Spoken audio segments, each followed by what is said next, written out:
Question number 161 और question है the highest user of commercial energy is. जो commercial energy है उसके जो सबसे ज्यादा यूज करने वाला जो सेक्टर है वो कौन सा है। ठीक है, वी हैव 4 ऑप्शंस। पहला ऑप्शन है रेलवेज, दूसरा ऑप्शन है इंडस्ट्री, तीसरा ऑप्शन है हमारा हाउस होल्ड और चौथा ऑप्शन है एग्रीकल्चर। तो इस क्वेश्चन का सही आंसर है ऑप्शन बी इंडस्ट्री।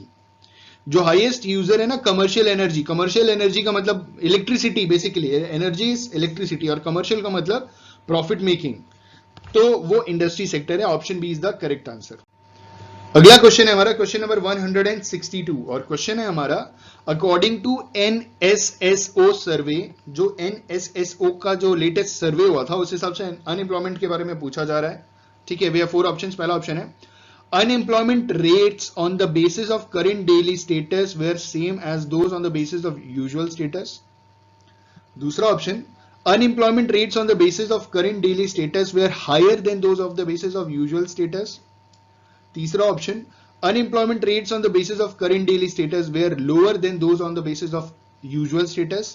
और चौथा है none of the above। तो इस क्वेश्चन का सही आंसर है ऑप्शन बी।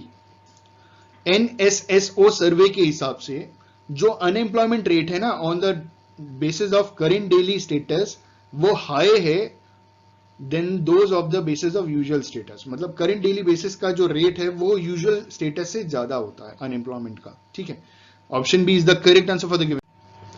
अगला क्वेश्चन, क्वेश्चन नंबर 163 और क्वेश्चन है हमारा Pawan Hans helicopter limited provides helicopter support service to. जो पवन हंस हेलीकॉप्टर सर्विस है वो हेलीकॉप्टर सर्विस किसको प्रोवाइड कराते हैं। We have 4 options. पहला ऑप्शन है petroleum sector, second option state and union territory government, तीसरा ऑप्शन पब्लिक सेक्टर अंडरटेकिंग्स और चौथा option all of the above. तो इस क्वेश्चन का सही आंसर है option D all of the above. Pawan Hans helicopters limited helicopter service, जो हेलीकॉप्टर सपोर्ट सर्विस प्रोवाइड कराते हैं वो पेट्रोलियम सेक्टर को भी देते हैं, स्टेट और यूनियन टेरिटरी गवर्नमेंट को भी प्रोवाइड कराते हैं और साथ ही साथ पब्लिक सेक्टर अंडरटेकिंग को भी वो हेलीकॉप्टर सर्विस प्रोवाइड कराते हैं। तो इस हिसाब से इस क्वेश्चन का सही आंसर है option D all of the above. अगला क्वेश्चन, क्वेश्चन नंबर 164 और क्वेश्चन है India's external debt stood at more then dash crore in 2019। India का जो एक्सटर्नल डेट है ना, जो उधार ले रखा है इंडिया ने एक्सटर्नल डेट से, वो कितने करोड़ से ज्यादा है in the year 2019। We have 4 options. पहला ऑप्शन है 5,43,000 करोड़ से ज्यादा है, दूसरा ऑप्शन 7,58,000 करोड़ से ज्यादा है, थर्ड ऑप्शन 8,48,000 करोड़ से ज्यादा है और फोर्थ ऑप्शन 9,48,000 करोड़ से ज्यादा है। तो इस क्वेश्चन का सही आंसर है ऑप्शन ए 5,43,000 करोड़ से ज्यादा है।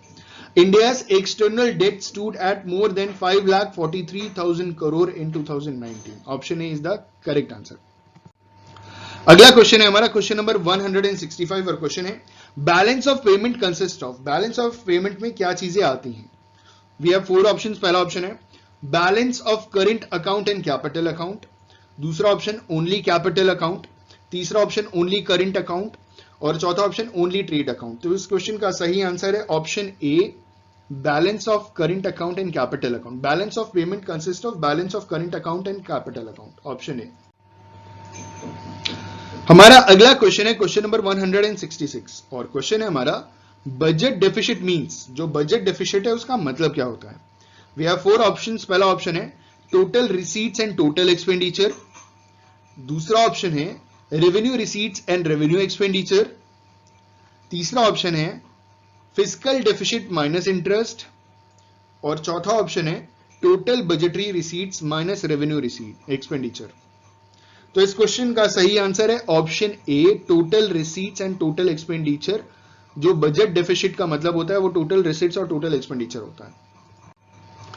हमारा अगला क्वेश्चन है क्वेश्चन नंबर 167 और क्वेश्चन है हमारा the main aim of FRBM bill is to reduce gross fiscal deficit by -% of GDP। जो FRBM का जो बिल है उसका जो मेन एम है वो फिस्कल डेफिसिट को रिड्यूस करना कितना % ऑफ GDP तक। We have 4 options. पहला ऑप्शन है 2.4% of GDP, fiscal gross fiscal deficit को रिड्यूस करना है 2.4% ऑफ जीडीपी। दूसरा ऑप्शन है 3.0% of GDP. Third option is 1% of GDP और fourth option is 0.25% of GDP. तो इस क्वेश्चन का सही आंसर है ऑप्शन बी 3% ऑफ जीडीपी। ये अप्रैल 2020 की बात है जब निर्मला सीतारमण जी जो हमारे फाइनेंस मिनिस्टर है उन्होंने ये स्टेप लिया और जो हमारा FRBM का जो बिल का जो एम था उसे रिड्यूस करके मतलब reduce gross physical deficit by 3% of GDP उन्होंने डिक्लेयर किया। ठीक है, जो मेन एम है वो ये है। अगला क्वेश्चन हमारा क्वेश्चन नंबर 168 और क्वेश्चन हमारा non plan revenue expenditure consist of. देखिए प्लान रेवेन्यू एक्सपेंडिचर क्या होता है, वो जो 5 ईयर प्लान होता है that is plan revenue expenditure, और जो प्लान की कैटेगरी में नहीं आता उसको कहते हैं नॉन प्लान रेवेन्यू एक्सपेंडिचर। और non plan revenue expenditure is largely the revenue expenditure of the government, although it is included in capital expenditure it covers all expenditure not included in plan expenditure। ठीक है, अब इन्होंने बोला कि non plan revenue expenditure में क्या क्या चीजें आती हैं जरा बताइएगा। We have 4 options. पहला ऑप्शन है हमारा डिफेंस, दूसरा ऑप्शन है हमारा इंटरेस्ट पेमेंट्स, तीसरा ऑप्शन है फूड एंड फर्टिलाइजर सब्सिडी और चौथा ऑप्शन है ऑल ऑफ द अबव। तो इस क्वेश्चन का सही आंसर होगा option D all of the above. Non plan revenue expenditure consist of defence, interest payments, food and fertiliser subsidy. तो इस हिसाब से इस क्वेश्चन का सही आंसर ऑप्शन डी। हमारा अगला क्वेश्चन है क्वेश्चन नंबर 169 और क्वेश्चन है हमारा the government now taps 91 days treasury bills from the market and shows them as a part of. जो गवर्नमेंट है ना वो अब 91 डेज का ट्रेजरी बिल लेकर के आ रही है मार्केट से और उसे इनमें से किस रिसीट का हिस्सा बताने वाली है। The government now taps 91 days treasury bills from the market and shows them as a part of revenue receipt. Option B loan receipt, option C capital receipt, option D none of the above. तो इस question का सही answer है option C capital receipt. जो government है the government now taps 91 days treasury bills from the market and shows them as a part of capital receipt. अगला question हमारा question number 170 और क्वेश्चन है which of the following statement is correct. इनमें से कौन सा statement सही है। पहला ऑप्शन है हमारा, पहला जो स्टेटमेंट है वो है in India we mainly use the concept of relative poverty for measuring poverty. देखिए पॉवर्टी दो तरीके की होती है, एक होता है एब्सोल्यूट पॉवर्टी, दूसरा होता है रिलेटिव पॉवर्टी। तो इन्होंने कहा कि भारत के अंदर जो पॉवर्टी मेजर किया जाता है वो रिलेटिव पॉवर्टी मेजर किया जाता है। क्या स्टेटमेंट सही है। दूसरा है Gini coefficients are used to measure absolute poverty. तीसरा Gini coefficients are often used for measuring poverty in relative senses. और चौथा when poverty is related to distribution of income और consumption expenditure it is absolute poverty. तो इस question का सही answer है option C Gini coefficients are often used for measuring poverty in relative senses. अगला question question number 171 और question है पर कैपिटा नेशनल इनकम मीन्स। पर कैपिटा नेशनल इनकम का मतलब क्या होता है। हमें कुछ फॉर्मूले दिए गए हैं। पहला है एनएनपी डिवाइडेड बाय पॉपुलेशन, दूसरा ऑप्शन है total capital divided by population, तीसरा ऑप्शन है पॉपुलेशन डिवाइडेड बाय एनएनपी और चौथा है नन ऑफ द अबव। तो इस क्वेश्चन का सही आंसर है option A NNP divided by population. Per capita national income means NNP divided by population. अगला क्वेश्चन क्वेश्चन नंबर 172 और क्वेश्चन है हमारा according to world development report 2018 the Gini index for India in 2010 and 11 was. World development report 2018 के हिसाब से जो India का जीनी index था 2010-11 के हिसाब से वो क्या था। We have 4 options. पहला ऑप्शन है हमारा 0.33, दूसरा ऑप्शन है 0.29, तीसरा ऑप्शन है 0.53 और चौथा ऑप्शन है 0.18। तो इस क्वेश्चन का सही आंसर है ऑप्शन ए 0.33। ठीक है, जीनी इंडेक्स था इंडिया का। अगला क्वेश्चन है हमारा क्वेश्चन नंबर 173 और क्वेश्चन है हमारा try is regulatory authority for dash in India. इनमें से किस सेक्टर के लिए ट्राई एक रेगुलेटरी अथॉरिटी है। पहला ऑप्शन है हमारा टूरिज्म के लिए ट्राई रेगुलेटरी अथॉरिटी है, दूसरा ऑप्शन है हमारा टेलीकॉम के लिए, तीसरा ऑप्शन है ट्रांसपोर्ट और चौथा ऑप्शन है टेक्निकल एजुकेशन। तो इस क्वेश्चन का सही आंसर है ऑप्शन बी टेलीकॉम। ट्राई का फुल फॉर्म होता है telecom regulatory authority of India. ठीक है, तो option B is the correct answer for the given question. अगला क्वेश्चन है क्वेश्चन नंबर 174 और क्वेश्चन है हमारा optimum population is that level of population at which. Optimum population किस लेवल का पॉपुलेशन होता है, जरा बताइए। We have 4 options. पहला ऑप्शन है output per capita is the highest, दूसरा option output per capita is the lowest, तीसरा option output per capita is the same, और चौथा option none of the above. तो इस क्वेश्चन का सही आंसर है option A, output per capita is the highest. Optimum population is that level of population at which output per capita is the highest. Option A is the correct answer. हमारा आखिरी question है question number 175, और question है हमारा 10th plan. 10th plan का मतलब है 10th 5 year plan जो 2002 से 2005 तक था। 10th 5 year plan aims at reducing the maternal mortality rate to dash per 1000 birth by 2007।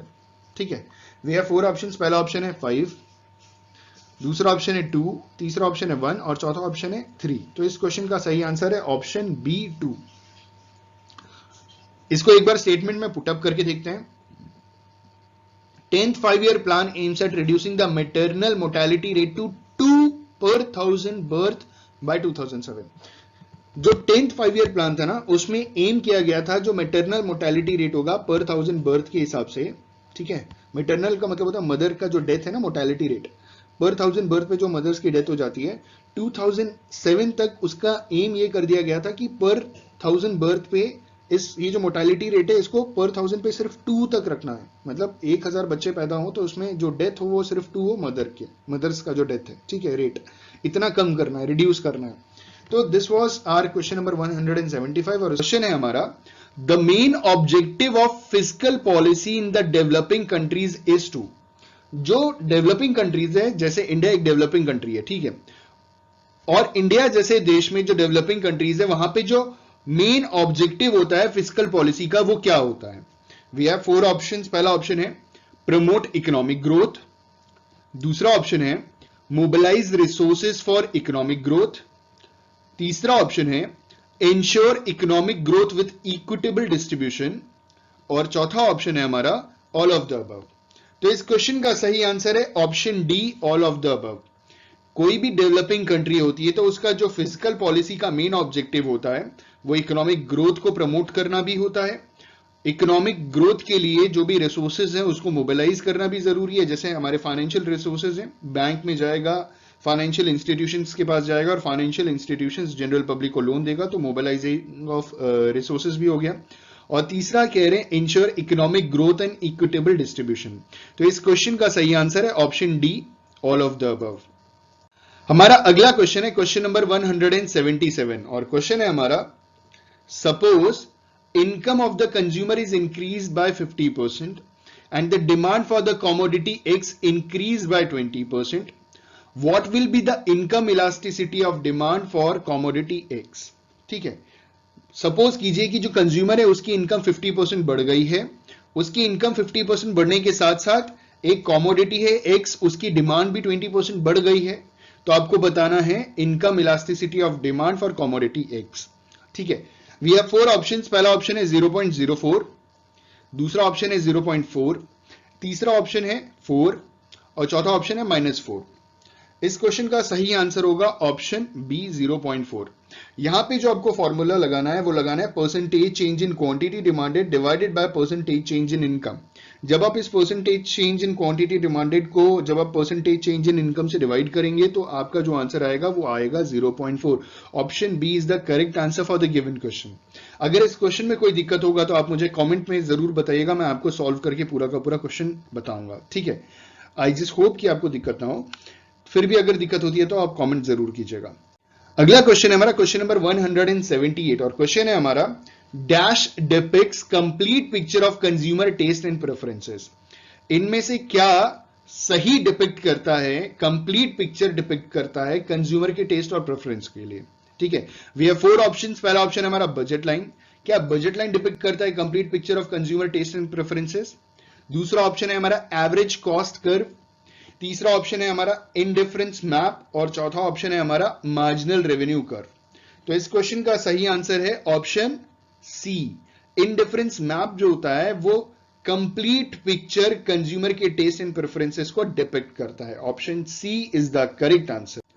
अगला क्वेश्चन है हमारा क्वेश्चन नंबर 179, और क्वेश्चन है at what percent the area covered by forest as a percentage of total land area in India lies within a range of, मतलब भारत में जितना land area है उसका जो फॉरेस्ट एरिया है कितना परसेंट है, आप समझ रहे हैं। इंडिया का जो land area approximately 33 lakh square kilometres है, ठीक है। इट इज 32,89,000 स्क्वायर किलोमीटर्स, लगभग लमसम इतना ही है, जिसे approximately 33 lakh square kilometres consider करते हैं। सवाल ये पूछा जा रहा है कि इंडिया का जो लैंड एरिया है उस लैंड एरिया का जो फॉरेस्ट कवर है ना वो कितना परसेंटेज है, ठीक है। We have 4 options. पहला ऑप्शन है हमारा 11% टू 15%, दूसरा ऑप्शन है हमारा 16% टू 20%, तीसरा ऑप्शन है 21% टू 25% और चौथा ऑप्शन है 26% टू 30%। तो इस क्वेश्चन का सही आंसर है ऑप्शन सी, 21% टू 25%, ठीक है। व्हेन आई वाज किड, जब मैं स्कूल में पढ़ता था तो मैंने ज्योग्राफी की बुक में पढ़ा था, इट इज अप्रोक्सीमेटली 22.5%, ठीक है। तो ये रेंज कहां आ रहा है, ऑप्शन सी में 21% से 25% के बीच में। जो मैंने बुक में पढ़ा था वो 22.5% था, ठीक है, when I was in class 7th way back in 2003। चलिए आगे बढ़ते हैं। अगला क्वेश्चन है क्वेश्चन नंबर 180 और क्वेश्चन है हमारा population explosion occurs in dash stage of the theory of demographic transition. Demographic transition के किस स्टेज में पॉपुलेशन एक्सप्लोजन ऑकर हुआ था, ठीक है। We have 4 options. पहला ऑप्शन है फर्स्ट स्टेज, दूसरा ऑप्शन सेकंड स्टेज, तीसरा ऑप्शन थर्ड स्टेज, चौथा ऑप्शन फोर्थ स्टेज। तो इस क्वेश्चन का सही आंसर है option B, second stage. Population explosion occurs in second stage of the theory of demographic transition.